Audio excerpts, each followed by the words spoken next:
stereotypes and how they function and why they function.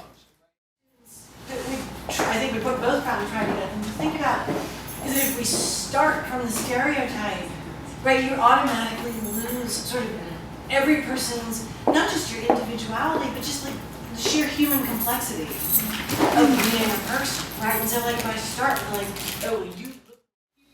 So I think it would be interesting to think about how these things are connected and how some of these narratives around these images are connected and how we sort of experience them and the impact that they have on our lives.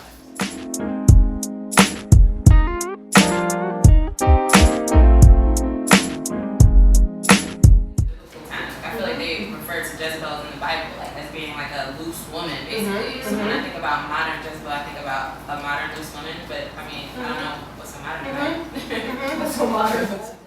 Knows what type of relationship they're in with like a married man and they have like a whole family, or even he might have a family with her and he has a completely another family, but she knows all of these things and is okay with it. Do people actually, I mean, is this a term that people use, like, young people use? Right. You know, like some of the stereotypes I'm like, oh right, I hear people like throw around like that kind of name calling. Like, do we call each other that? Right. What's the other Just trying to make sure like something Black women's sexuality, you know, how does that impact the way women are viewed in contemporary media, in videos, right? The idea of the video vixen or stuff like that very much is tied to these old ideas.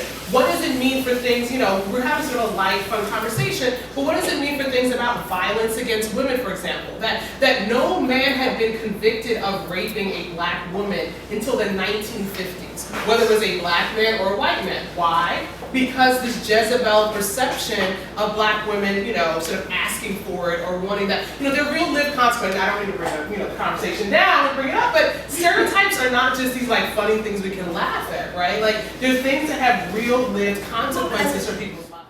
She was like the Don Dada on, I'm sorry, I don't know how else to say it, but she was like the Don Dada on the plantation because she was bringing in all the dough. She was the powerful player, however, her power was not there because she was a slave and she was raped and she was stripped of all of her power. However, she was the one who actually was, I don't know how to say it, but she was the one who was bringing in the most dough.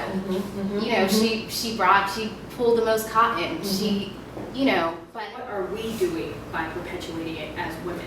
You know, and that's for me, like getting into Scandal and being Mary Jane, all that. I feel like I'm perpetuating it as a woman.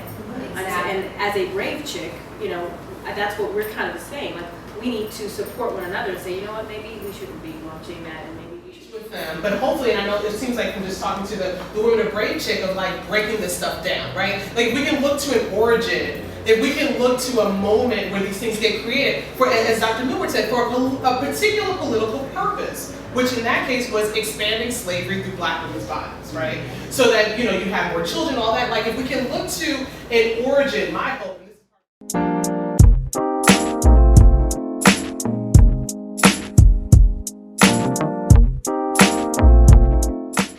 Of your child, you don't call her a baby mama. I'm sorry, this is my child's mother, or this is my wife, or this is my girlfriend, or whatever. You don't call her a baby mom. It's usually negative, and I mean, this is a good picture. She looks very put together, but usually the perception of baby moms are like they're ratchet, always following their baby dad, like, oh, when you gonna pay this, da da da. are you saying like the flip side of Yes. it? Yes. If I was someone's baby mama, see, I would never say baby mama. That's what I was. Characteristics that we associate with. So that, you know, most people, like when I heard that, I had this visceral reaction to this idea of calling, you know, Michelle Obama, Barack Obama's baby mother. And so it's getting at all these ideas about black womanhood and black women having children, which again is another stereotype that goes way back, right? About black men and black fathers who don't take care of and don't marry women, right? There's all these ideas about, you know, deadbeat dads, right? And then there's just this survey came out recently was like, no, black men are actually, in terms of categorically, more actively involved in their children's lives, even if they happen to divorce or are not married to the mother than men of other races, right? And make him be in it, make his family be in it, and then bring two or three or five individuals into it just because she decided what she wanted. And it's impacting so many other people. So I feel that the baby mama is the most hateful, ratchet individual on the planet. The intentional baby mama, and that's just how I feel. Because it is such a negative stereotype. That word is very important. Right. Intentional. Intentional, that's the thing, intentional. Now, think about the purposes they serve, so that even if you're not sort of considered a baby mother, those stereotypes impact me. And so part of why I'm invested in taking them down is that even if I do not have children or am not in that, these things, if they're attached to women who look like me or are perceived by me in a particular way, are going to impact me. And so I'm very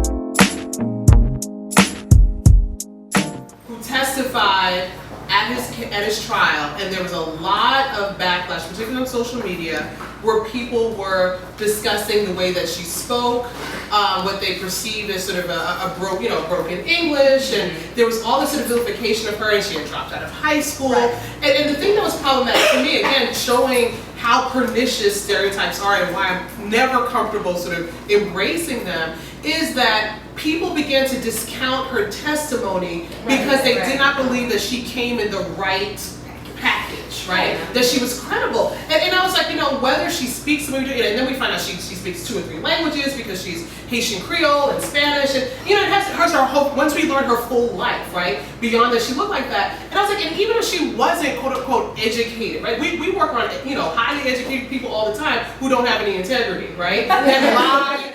And I've seen people judge me and say, oh, you sound like this or you sound like that. Oh, you must be this and you must be that.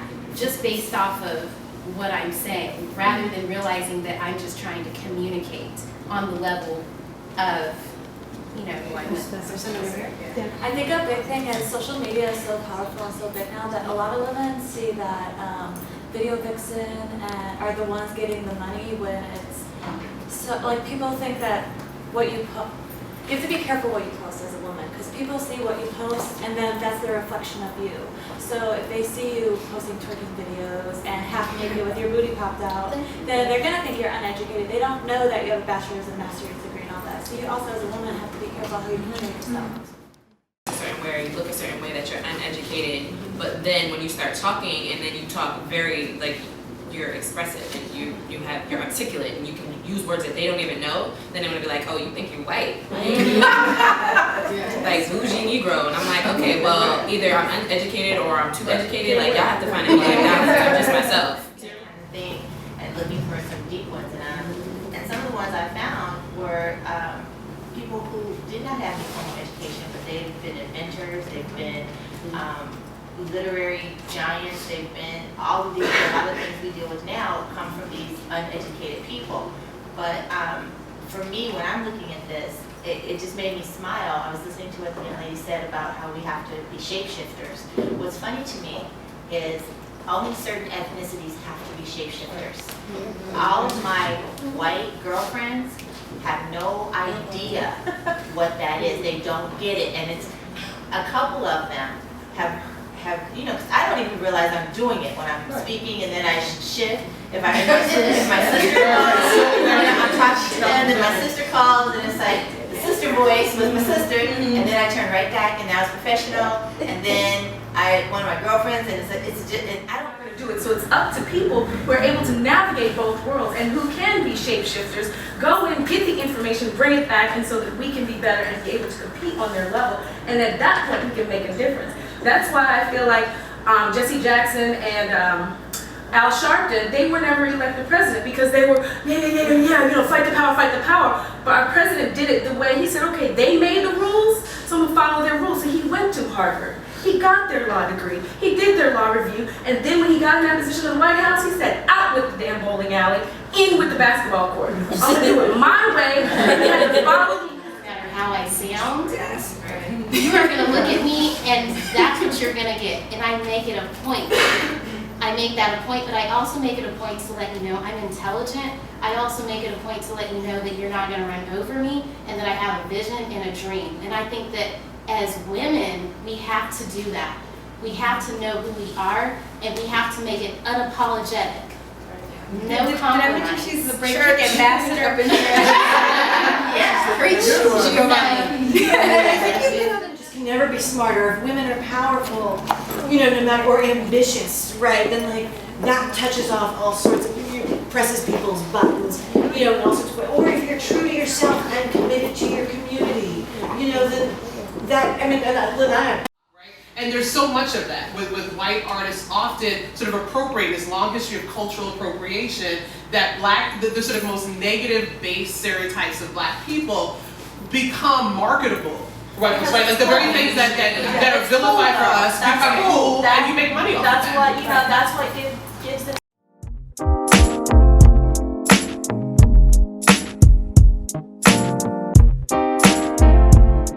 You say like from Africa, that's the part. I don't know, because twerking is kind of What I'm saying is Or it like, can be both and, right? Like sometimes it's sexualized and sometimes it's cultural, right? I feel like twerking is sexual. But I think the media has sexualized. Absolutely. it. I think it always was sexual. Like that's just my That opinion. that word. I think Yeah. when you say twerk, it has become sexualized. That's what I think. Well, and again, was but like, but I would add to that, you're right, but I think context is everything, Like, we were at a party last night, right, and there were some women dancing. Seriously, there's dancing in whatever form, there's enjoying our bodies and whatever, and then there's like the stereotypes that get circulated in the larger culture and the ways then that other people create narratives, right? And that's not even always people, right? Like media. Media is not a person, right? But there are these images that circulate, whether people are posting them themselves, right, or whether it's companies. And so I think it's so complicated. I do think that context matters.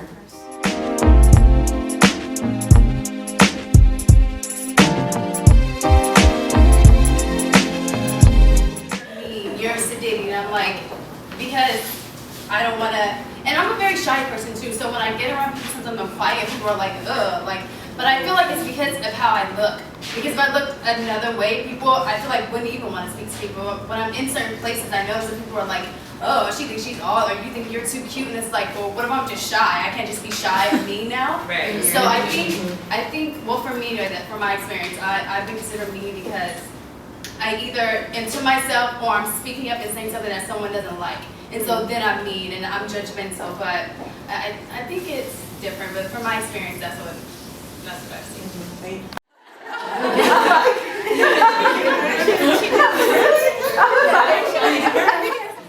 But even like other stuff, like I was thinking about this, like the Mean Girl, just go back quickly, like this seems to be a very popular kind of, particularly on reality TV with black women, right? This kind of mean, whether it's Basketball Wives or Real Housewives, that this kind of mean girl who sort of is divisive, right? So when I think of mean girl, I think of a girl who's, sisterhood politics ain't right, like she can't be happy for other people, and I think there's a particular kind of narrative that gets constructed around that black, and I always wonder about this because I'm like, I was like, I see black women collaborative and loving on each other and supporting each other in ways that are heroic and vulnerable and all of those things. And not saying that, we all have stories here.